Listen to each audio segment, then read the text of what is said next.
പ്രയാഗ്രാജിൽ തുടങ്ങിയ മഹാകുംഭമേള നിങ്ങളുടെ മനുഷ്യായുസിൽ കാണാൻ സാധ്യതയുള്ള ഒരേയൊരു മഹാകുംഭമേളയായിരിക്കും. കാരണം ഇനി അടുത്ത മഹാകുംഭമേള 144 വർഷം കഴിഞ്ഞിട്ടേ ഉള്ളൂ. ആരംഭിച്ചപ്പോൾ മുതൽ ഞാൻ റീലിടുന്ന സമയത്തിനിടയിൽ ഏകദേശം 1 കോടിയോളം മനുഷ്യർ പുണ്യസ്നാനം നടത്തിക്കഴിഞ്ഞു പ്രയാഗ്രാജിൽ.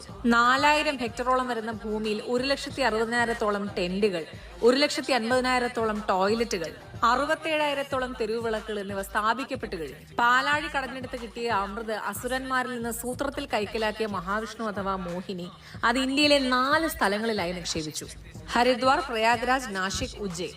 വ്യാഴത്തിന്റെ സ്ഥാനമനുസരിച്ച് ഈ 4 സ്ഥലങ്ങളിലും 12 വർഷം കൂടുമ്പോൾ പൂർണ്ണ കുംഭമേള മാറി മാറി നടക്കാറുണ്ട്. ഇത്തരത്തിൽ 12 പൂർണ്ണ കുംഭമേളകൾ ചേർന്നാണ് 12 × 12 144 വർഷം കൂടുമ്പോൾ ഒരു മഹാകുംഭമേള ബൃഹത്തായ അന്താരാഷ്ട്ര ശ്രദ്ധ നേടുന്ന ഒരു ഇവന്റ് നമ്മുടെ നാട്ടിൽ സംഭവിക്കുമ്പോൾ അതിനെ മതത്തിന്റെയും രാഷ്ട്രീയത്തിന്റെയും കണ്ണുകളിൽ കൂടി മാത്രം കാണാതിരിക്കുക ആരായി.